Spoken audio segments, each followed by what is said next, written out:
Serial तुमसे तुम तक की कहानी अब एक ऐसे मोड़ पर पहुंच चुकी है जहां हर पल रहस्य और साजिश का जाल और गहराता जा रहा है। अनु का दिल बेचैन है। उसकी आंखों में सिर्फ आर्य की झलक है, लेकिन हालात ऐसे हैं कि वह चाहकर भी उससे मिल नहीं पा रही। राखी का धागा उसके हाथों में है, लेकिन जिसे बांधना चाहती है वह सामने ही नहीं है।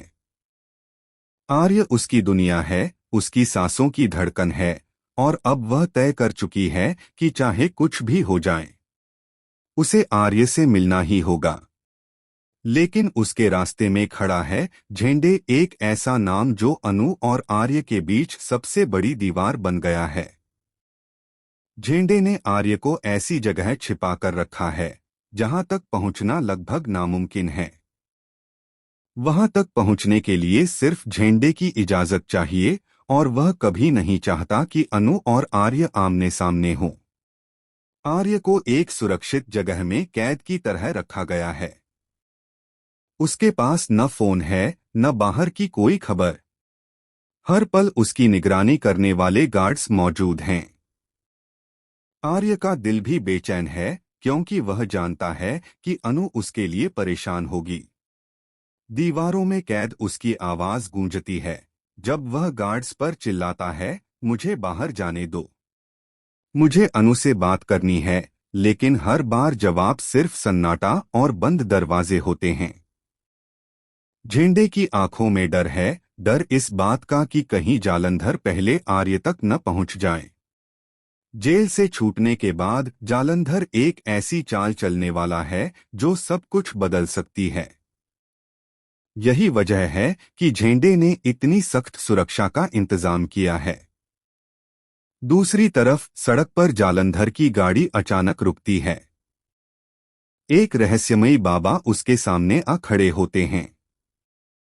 उनकी आंखों में गहराई है और चेहरे पर अजीब सी शांति। बाबा धीरे धीरे कहते हैं, तू जिसे मारना चाहता है उसकी किस्मत अब तेरे हाथों में नहीं। उसकी ढाल बनकर एक लड़की खड़ी हो चुकी है। दिखने में वह साधारण है, पर उसका साहस किसी तूफान से कम नहीं। जालंधर हैरान रह जाता है। मन ही मन वह सोचता है, आखिर यह लड़की कौन है? क्या यह वही अनु है जो आर्य के लिए सब कुछ दांव पर लगा रही है? उसके मन में अब अनु के बारे में सवाल उठने लगते हैं। वह तय करता है कि अगर उसे आर्य को गिराना है तो पहले उस लड़की के बारे में जानना होगा जो हर बार उसकी राह में दीवार बनकर खड़ी हो जाती है। इधर अनु ऑफिस पहुंचती है। उसकी आंखों में बेचैनी है। जैसे ही वह झेंडे से सवाल करती है, सर आर्य कहाँ हैं? वो ऑफिस क्यों नहीं आ रहे?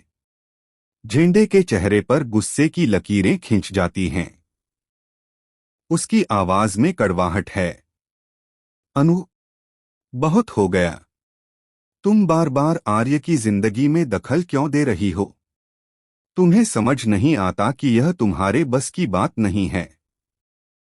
अगर अब भी नहीं रुकी तो अंजाम बहुत बुरा होगा। अनु की आंखों में आंसू तैर जाते हैं, लेकिन वह चुप रह जाती है। दिल की धड़कनें तेज हो जाती हैं। उस पल के सन्नाटे में बाहर खड़ा नील सारी बातें सुन लेता है।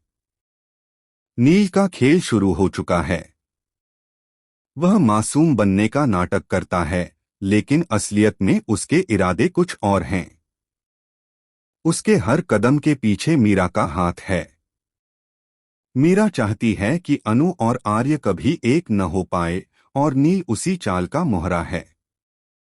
वह अनु के करीब आता है, उसकी मदद का नाटक करता है, लेकिन उसकी नजरों में छिपा मकसद और ही है, अनु को आर्य से दूर करना।